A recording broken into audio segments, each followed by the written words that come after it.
Alors, une première question. On vous demande pourquoi dans vos clips vous êtes toujours si provocatrice. Par goût de la provocation, voilà une phrase bien courte et très pertinente. And the American Music Award goes to...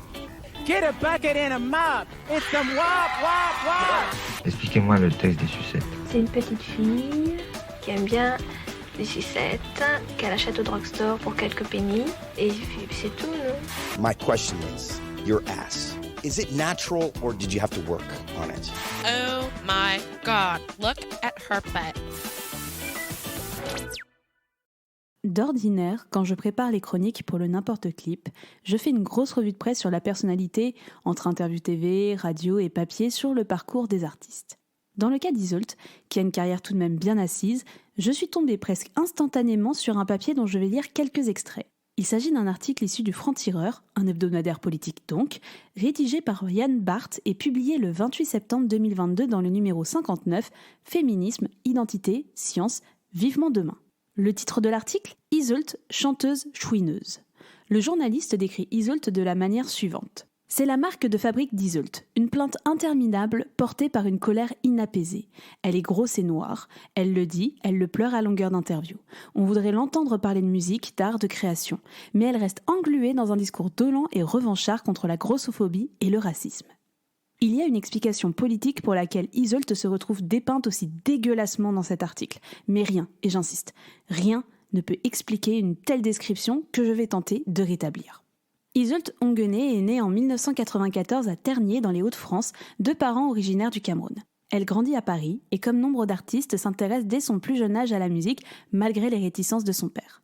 Elle met terme à ses études dans l'immobilier pour tenter sa chance, sèche les cours et part faire une grosse audition à Paris. Et c'est un bingo, parce qu'elle est révélée en 2014 dans le télécrochet La Nouvelle Star, dans lequel elle va briller à tout juste 19 ans, jusqu'à parvenir en finale qu'elle perdra face à Mathieu Salkali. Mais c'est pas grave, parce qu'à peine un mois plus tard, Yseult est signée chez Polydor afin de préparer son premier album. Son premier album sort en 2015, intitulé Yseult, et c'est un échec commercial avec environ 4000 exemplaires vendus.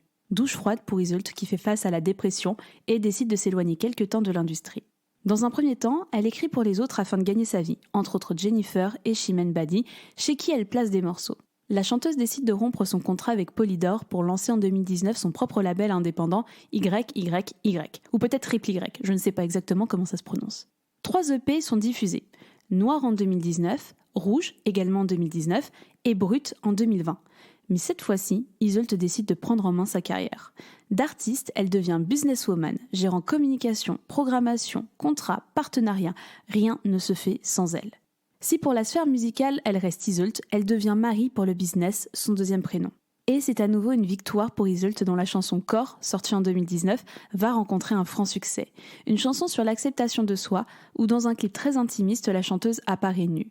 Corps est certifiée disque d'or avec plus de 15 millions de streams et elle est nommée en 2021 aux Victoires de la musique dans la catégorie chanson originale dont elle repartira victoire de la révélation féminine. Yseult a 26 ans et ne compte pas s'arrêter là. Elle multiplie les apparitions et entame même une carrière de modèle en devenant l'égérie de L'Oréal et en collaborant avec Azos. Yseult embrasse son statut d'artiste indépendante comme beaucoup d'autres l'ont fait avant elle, à l'image de Pomme, Eddie de Pretto ou PNL. Mais le combat d'Yseult ne s'arrête pas à la musique indé, et pour cause, Yseult est une femme, noire et grosse. 3 tares sociétales qui, cumulées, peuvent faire beaucoup de mal à une artiste dont l'image sera à gérer aux petits oignons. Ajoutez que Yseult gère son business sans se laisser faire, et vous avez l'image d'une vraie diva, une drama queen qui en fait des tonnes. Et ben là aussi, Yseult n'hésite pas à l'ouvrir et à rendre les coups. Tout d'abord dans ses clips et sur scène, où elle s'affiche en tenue moulante, voire nue, en faisant fi de la vie des autres sur son corps. Elle entretient cependant une relation tumultueuse avec la presse, entre autres à cause d'une polémique sur un papier du journal Le Monde qu'elle déclare ne pas correspondre à son image d'artiste complètement effacée au profit de son physique. Yseult fait jaser lorsqu'elle prend la décision de s'installer en Belgique en déclarant « En France, je me sens blâmée parce que je suis moi-même. Les habitants de Bruxelles accueillent la diversité et assument leur passé colonial, ce qui est encore tellement tabou en France. » Nouvelle critique également lorsqu'en 2022, dans l'émission Eurovision France, elle exprime son désaccord face à la chanteuse Nicoletta de manière théâtrale. Yseult n'hésite pas à évoquer les difficultés rencontrées et liées à son physique et ses origines. Elle dira lors des victoires de la musique « Ma couleur de peau est politique, mes cheveux sont politiques, mon corps est politique, je n'ai donc pas le choix ». Si son discours a été décrit comme victimaire et naïf par de nombreux médias, la réalité est tout autre. Iseult dérange. Qu'elle ouvre sa gueule, dérange. Qu'elle soit hors des canons de beauté standards, dérange. Son parcours fait d'ailleurs écho à la chanteuse américaine Lizzo, qui n'hésite pas à décrire des difficultés similaires dans l'industrie musicale, sans jamais passer pour la chieuse de service. Je terminerai en citant un dernier extrait de notre copain le franc-tireur. Iseult parle de l'industrie musicale comme Adèle Haenel de l'industrie du cinéma, réactionnaire et raciste. Breaking news, cette industrie l'est autant que le cinéma, réac et raciste. On aurait même pu rajouter sexiste au passage. Et s'il faut que des meufs comme Iseult passent pour des relous de service afin de mener une carrière où elles ne seront pas jugées pour les discours militants qu'elles mettent en avant sur scène, go for it. Si derrière ça fait bouger les choses, tant mieux. À bon entendeur le franc-tireur. Au sujet d'Iseult, it's a no, I'm not agree at all. C'est l'heure où le soleil rentre dans son nid, le ciel a changé de visage, tes mains se chargent de colère. Où est l'homme que j'attendais? Encore on faisait l'amour. Aujourd'hui je suis poussière, même pas une larme pour ta reine en guise de pardon. Mina, avant de commencer à parler de Bad Boy, est-ce que tu connaissais un petit peu Iseult? Est-ce que tu as déjà l'habitude de l'écouter avant cet épisode du N'importe Clip? Absolument pas. Je connais l'artiste parce que j'ai vu qu'elle était assez populaire en ce moment. Enfin, j'ai l'impression qu'elle marche plutôt bien depuis un petit moment. Donc voilà, je la vois de temps en temps popper sur les réseaux sociaux. Enfin voilà, ses actus, ces trucs. Mais j'avoue que j'ai jamais pris le temps d'écouter. Je me suis jamais trop intéressée. Pour moi, c'était un peu de la pop, un peu variété française même plutôt. Ce qui n'est pas trop ce vers quoi je vais en général. Donc là, c'est la première fois que je prenais le temps d'écouter une de ses chansons. Et ça m'a, j'avoue, donné envie d'écouter un peu plus de ce qu'elle a fait, de son album. Enfin, j'avoue, je ne sais même pas si elle a fait des albums. Enfin, voilà. Je ne connais pas du tout cette artiste. Mais ça m'a donné envie de pousser plus loin ma recherche là-dessus. Et toi, Jade? Eh bien, écoute, tout pareil que toi, je n'ai jamais écouté Iseult. Comme toi, en fait, j'ai exactement le même avis que toi. C'est-à-dire, je la rangeais un peu dans les catégories Suzanne et compagnie... Juliette Armanis, que j'aime pas énormément, que je trouve que souvent c'est un peu beaucoup de bruit pour pas beaucoup de compositions très recherchées. Et Iseult, j'avais jamais rien entendu d'elle, et Bad Boy, putain, ça a été une claque monumentale. Ça a été mon coup de cœur littéralement de cette 3e saison du N'importe Clip. Je vais aller écouter ce qu'elle fait de manière générale, mais en effet j'avais déjà entendu parler d'elle, j'avais vu des photos d'elle sur internet, je la trouvais mais sublime. Je trouve que c'est une femme absolument magnifique et je suis contente de découvrir en tout cas son univers via Bad Boy. Et qu'est-ce qu'on entend dans Bad Boy, qui n'est pas la chanson la plus joyeuse finalement de cette saison du N'importe Clip. Ah oui, non. Et putain, qu'est-ce qu'elle est belle, qu'est-ce qu'elle est belle. Bah, pas joyeux du tout, hein. Enfin, en tout cas, elle va raconter qu'elle tombe amoureuse d'un bad boy. D'où le titre, n'est-ce pas? Et comment expliquer, ou en tout cas définir un peu la chanson? C'est quand même une chanson qui est assez douce, on est vraiment sur un piano-voix, d'où le côté un peu variété française, qui n'est pas forcément une insulte, hein. C'est pas un négatif ce que je dis, mais c'est vrai que du coup, c'est vraiment un piano-voix, c'est très très doux, et elle va raconter une histoire qui n'est pas très joyeuse. Voilà, en gros, elle raconte qu'elle est dans une histoire d'amour qui a pas l'air très réciproque, ou en tout cas qu'il est le temps d'une nuit ou d'un rapport sexuel, dans la manière dont elle a de la raconter. Qui est, voilà, elle raconte dans le premier couplet qu'elle attendait absolument sa venue, que ça y est, il arrive chez elle. Je cite, « Lui, le feu qui me consume, ce même homme qui m'allume, qui me rend chienne, qui me rend bête, et qui m'éteint quand ça lui chante. » Donc on comprend très bien qu'on est sur une session de chaud-froid bien allumé, voire de violence, on peut se poser la question. On se posera la question, je pense, davantage avec le clip que la chanson elle-même.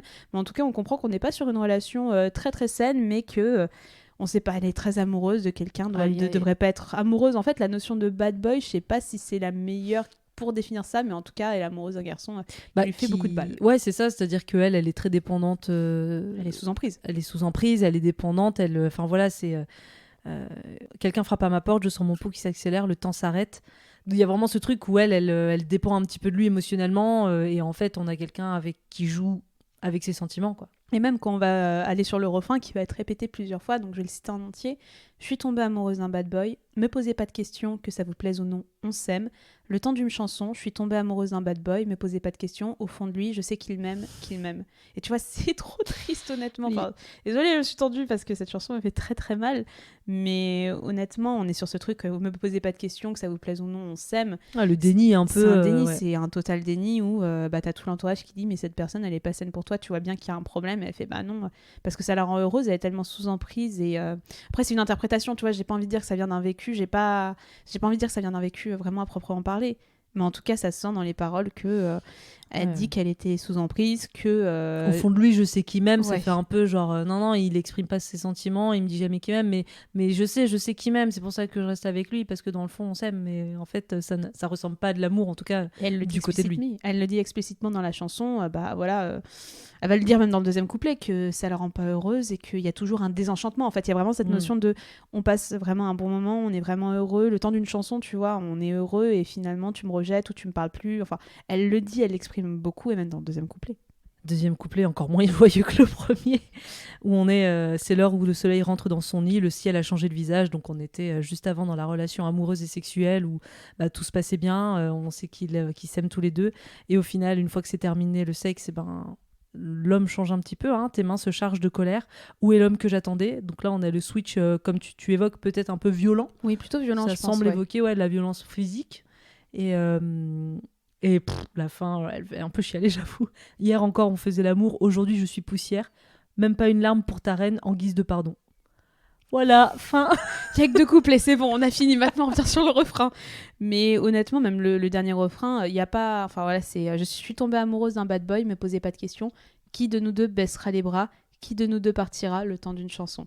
Et en fait, c'est ça qui est horrible, parce que tu vois, quand elle dit qui nous deux partira le temps d'une chanson, tu comprends que ils sont tellement dans une relation même conflictuelle sur lesquelles ils s'entendent pas, que ça finit toujours par casser d'une manière ou d'une autre, mais qui reviendront l'un vers l'autre au bout d'un moment, parce que selon elle, ils s'aiment et il y a une dépendance dans les deux, même s'il y a de la violence qui est pas clairement exprimée. Enfin, on sous-entend, on peut deviner qu'il y a de la violence physique, mais franchement, cette chanson, elle est vraiment très dure. Et le côté balade, très piano-voix, Oui. comme tu dis, de la chanson, ça rend ça d'une cruauté. Vous entendez Isolde mettre tout son cœur et la chanter avec une sincérité. Enfin, ce que j'espère, enfin, c'est pas ce que j'espère, mais ce que j'interprète en tout cas comme une sincérité qui est désarmante et où tu fais, mais putain, elle est dure cette chanson. Elle est vraiment dure. Moi, j'ai chialé ma race pendant l'écoute de la chanson. Et j'ai chialé ma race en regardant le clip. Parce que putain, vraiment, je trouve la chanson, elle t'enterre. Le clip, c'est assez particulier. Je m'attendais pas du tout à voir un clip comme ça. C'est un clip qui est magnifique, qui est magnifiquement réalisé. C'est totalement très très beau. Et je trouve que même dans l'esthétique, genre, moi j'aimerais bien voir un porno avec cette esthétique-là. Tu vois, il y a un peu une vibe Vex Ashley. Enfin, c'est pas un porno, mais enfin voilà, je trouve qu'il y a une manière de filmer les corps et tout. Donc en fait, dans ce clip-là, on va avoir Isolde qui a une relation avec un homme, d'ailleurs qui est joué par un artiste qui s'appelle Ichon apparemment, je ne connais pas. Mais voilà, on va avoir un petit peu Isolde qui a une relation sexuelle avec cet homme. Il va y avoir différentes relations entre les deux, mais ça commence par Isolde qui va être un petit peu plus dominatrice. Il va y avoir beaucoup de références à l'ambiance BDSM avec du cuir, du vinyle, des chaînes, des fouets, des trucs comme ça.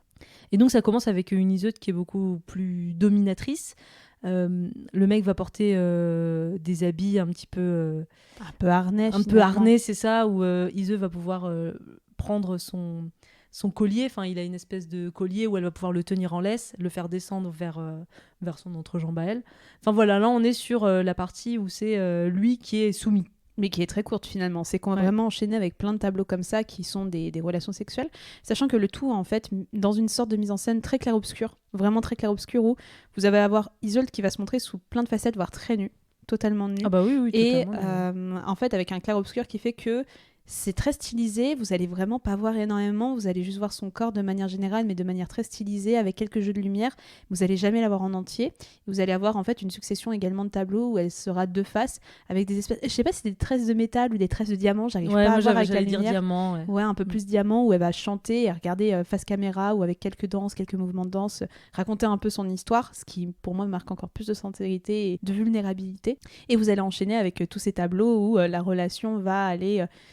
je sais pas si on peut dire que qu'il y a une progression, mais en tout cas vous allez avoir cette espèce de deuxième tableau où ils vont être tous les deux enlacés, nus, et dans un cercle sur le sol. Et il y a le gars qui va allumer un briquet et jeter autour d'eux, et il y a un cercle de flammes qui va se former pendant qu'ils sont en train de se caresser, de s'embrasser, d'être l'un contre l'autre, avec des paroles qui sont très dures derrière. Ouais. Enfin, je trouve il y a toute une symbolique qui est assez puissante. En plus, le fait que ce soit lui qui allume directement le feu, enfin, je trouve que c'est dur à regarder un peu à partir de ce moment-là, d'une certaine manière. Et aussi, ce qu'il y a à noter, c'est que Isolde, c'est une femme noire qui a des formes. Et du coup, c'est hyper agréable. Enfin, moi, j'ai trouvé ça déjà courageux, parce que c'est vraiment quelque chose qu'on n'a pas l'habitude de voir dans les clips en France, de voir des femmes fortes, et de la voir, elle, se mettre à nu comme ça, en plus dans un truc hyper émouvant et intime. sensible, intime, qui dit des paroles qui sont quand même assez douloureuses. De la voir aussi vulnérable, nue, tu vois, comme ça, j'ai trouvé que c'était vraiment très très beau. Et même de se montrer dans une sexualité, parce qu'on a vraiment l'acte sexuel, je pense qu'il est mimé, hein, mais voilà, un acte sexuel qui est clairement montré, en tout cas d'une manière générale, c'est-à-dire qu'on va avoir des caresses, des baisers très langoureux, on va avoir la notion de BDSM et même plus tard de shibari qui va arriver, qui va encore plus renforcer cet aspect sexuel.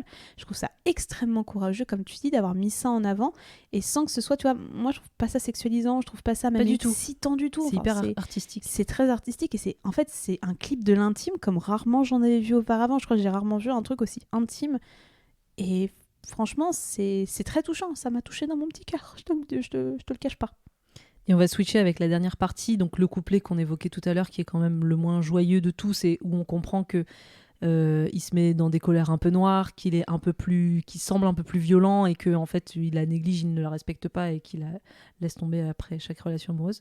Et en fait le clip va très bien représenter ça, où après le passage où c'est Ise qui prend la domination, bah là ça va être lui, et en fait il prend la domination, mais c'est pas sain, il y a une scène où il est filmé en train de crier un peu, d'hurler, et où il va choisir donc des instruments parmi une table d'instruments BDSM, et il va être dans la dominance, mais voilà, ça va accompagner le couplet. Le ciel a changé de visage, tes mains se chargent de colère. Enfin, c'est beaucoup moins doux. On voit en fait tout le corps de l'homme se crisper. On va vraiment voir des focus de la caméra sur le corps de l'homme qui se crispe, qui se tend, qui hurle. Et surtout, on n'a pas Iseult dans le cadre. Elle apparaît très rapidement de dos, très très loin de lui, et on voit même pas son visage. Donc on rentre dans un système où on comprend qu'il y a de la violence. Pour moi, c'est là où le clip m'a vraiment très clairement dit ok, c'est pas il y a de la violence physique dans cette relation. Sexuelle, je ne sais pas, mais en tout cas, il y a une forme de violence qui est vraiment pas saine, où même Iseult se retrouve à être effacée du clip à ce moment-là, au détriment de la colère et de la violence. Et donc ça se termine avec ce que tu évoquais tout à l'heure, qui est en fait une séance de shibari, avec Iseult qui est ligotée et en suspension. Ouais. Ce qui est encore une fois très agréable à voir, parce qu'encore une fois, c'est pas une fille mince et blanche qu'on a à l'écran. Donc moi j'ai trouvé ça hyper beau de voir ce corps, tu vois, qui est ligoté, et en fait où la caméra ne va pas prendre ses distances. Enfin, c'est-à-dire que la caméra reste un très long moment fixe sur elle, ligotée, qui est suspendue, et donc c'est un peu... il y a la chanson qui continue derrière, mais je crois qu'à ce moment-là, d'ailleurs, c'est que le piano, elle chante plus. Ouais, c'est ça. Et en fait, t'as vraiment la caméra qui la filme, qui la regarde, et elle est très très belle, en fait, à ce moment-là du clip, déjà. Surtout, le message, c'est qu'on a cet homme qui est assis, qui la regarde ligotée en suspension. Il va se lever, il va aller l'embrasser, lui la caresser doucement, et il va s'en aller pendant qu'elle reste en suspension. Tu vois, c'est là où je fais... le shibari, c'est un acte aussi bien sexuel, de bien-être aussi, hein, c'est codifié tout ça. Je l'en ai jamais pratiqué, mais en tout cas, celles et ceux qui en ont fait m'ont dit que vraiment, ils se sentaient très bien quand ils faisaient du shibari, que c'était aussi un peu excitant, mais c'était aussi, ils se sentaient très très bien dans leur corps en faisant ça. Mais là, on voit que c'est pas du tout dans ce but-là, en fait. T'as l'impression que c'est un peu détourné, qu'elle se retrouve toute seule, impuissante, ligotée, à ne rien pouvoir faire, avec un homme qui s'éloigne et qui sort du cadre, et elle qui reste toute seule, on voit même pas son visage, quoi. C'est ça que je trouve fort, c'est que je fais putain bien wesh d'avoir pris cette pratique qui est vachement normalement empouvoirment, où tu te sens bien, pour symboliser justement un attachement toxique, un abandon. Et avec tout ça, Mina, est-ce que ça t'a excité, ce clip? Je connais la réponse, mais bon, je te la pose quand même. Non, bof, ça m'a pas excité. Par contre, je l'ai trouvé magnifique. Je trouve vraiment qu'il est hyper bien réalisé. C'est rare de voir un clip en France, en plus. Vraiment, je trouve que le fait que ça soit un clip français qui ose à ce point montrer la sexualité et des choses très crues, sans être dans la vulgarité et la pornographie, hein, mais enfin voilà, ça montre le sexe tel qu'il est, hein. On est en relation BDSM, il y a des jeux de domination-soumission qui sont assumés. Je trouve que c'est très osé, et c'est agréable de voir ça parmi les jeunes artistes d'aujourd'hui. Franchement, chapeau bas, je trouve. Et les paroles, c'est très très bien écrit. C'est pas trop mon style à la base, mais en tout cas, à force de l'écouter en boucle comme ça pour ce n'importe clip, j'ai vraiment eu envie de l'écouter beaucoup plus. Enfin, je pense que je vais vraiment m'attarder sur son album, et je sais qu'elle cartonne. Enfin, il me semble qu'elle marche vraiment très très bien. Donc c'est un très bon premier aperçu de son art, et j'ai envie d'aller plus loin maintenant. Et toi, Jade, est-ce que ça t'a excité? Ça m'a fait beaucoup pleurer, mais ça m'a pas excité. Non, vraiment, c'est... Moi qui sors d'une relation qui est pas évidente, forcément, tu tu te reconnais dans tout. Et là, j'ai écouté cette chanson, j'ai fait oh, d'accord, super, ok, moi aussi, je te comprends, ma sœur. Et oui, j'ai chialé. Et vraiment, le clip, j'ai fait waouh, c'était l'apothéose, je m'attendais pas à ça. C'est moi qui l'avais mis dans la liste du n'importe clip parce que j'en avais beaucoup entendu parler à l'époque, comme voilà, d'une chanteuse française qui montrait entre guillemets du shibari. J'avais entendu parler de ce clip là-dedans. Puis je t'avoue qu'en le mettant dans la liste, je m'attendais pas du tout à ça. Donc c'est une petite claque dans la gueule. Honnêtement, c'est beau, c'est bien écrit, c'est bien filmé. J'aimerais qu'on ait des clips de cette qualité plus souvent en France. Ça respire une sincérité qu'on n'a pas l'habitude de voir dans la musique française où on reste un petit peu en surface ou dans du rigolo. Tu vois, celle qui peut faire un petit peu ça, c'est un peu dans un autre niveau du Angèle. Et je trouve que Angèle, dans ses clips, reste quand même assez rigolote. Un peu sincère, c'est une autre forme de sincérité, mais elle va rester plutôt sur un truc esthétique de belle gosse. Là où je trouve Isolde, j'ai l'impression qu'elle s'abandonne dans un clip pendant 3 minutes et toi, tu rentres dans une intimité qui est vraiment 100% honnête, quoi, et 100% vulnérable. Et je trouve ça très beau, je trouve ça très intelligent d'avoir fait jouer le shibari et le SM pour essayer d'exprimer aussi une relation toxique à sa manière, mais en même temps en montrant des scènes qui sont très tendres. Enfin, il y a des scènes dans le clip qui sont vraiment très tendres et qui respirent, je sais pas, un amour, mais en tout cas un plaisir partagé entre les deux partenaires que j'aime beaucoup. Donc non, ça m'a pas forcément excitée, mais j'ai envie comme toi d'aller découvrir sa discographie, de suivre vraiment ses actualités, parce que vraiment je lui souhaite tout le bonheur du monde et j'espère qu'elle continuera de nous pondre des clips et des musiques comme ça. Bien ouais, en tout cas ça se détache de toute la musique que j'aime pas trop en France en ce moment, donc bravo Isolde. Merci de nous avoir écoutés. Si vous avez aimé cet épisode, n'oubliez pas de nous soutenir en mettant 5 étoiles sur Apple Podcast et Spotify. Pour en savoir plus, vous trouverez toutes les références de l'émission dans la description de l'épisode. Rendez-vous la semaine prochaine avec un hôtel chic, la reine de la pop et des justifications d'amour. Allez, ciao! Daniel, Julien, la route est longue, hein? Bon voyage, Maurice! Nous préférons rester ici. On va s'en donner à cœur joie. Salut! Je vais me faire bourrer toute la journée, j'ai trouvé la queue qu'il me faut. Peut-être est-ce que vous la trouverez, vous aussi? Hey, ciao!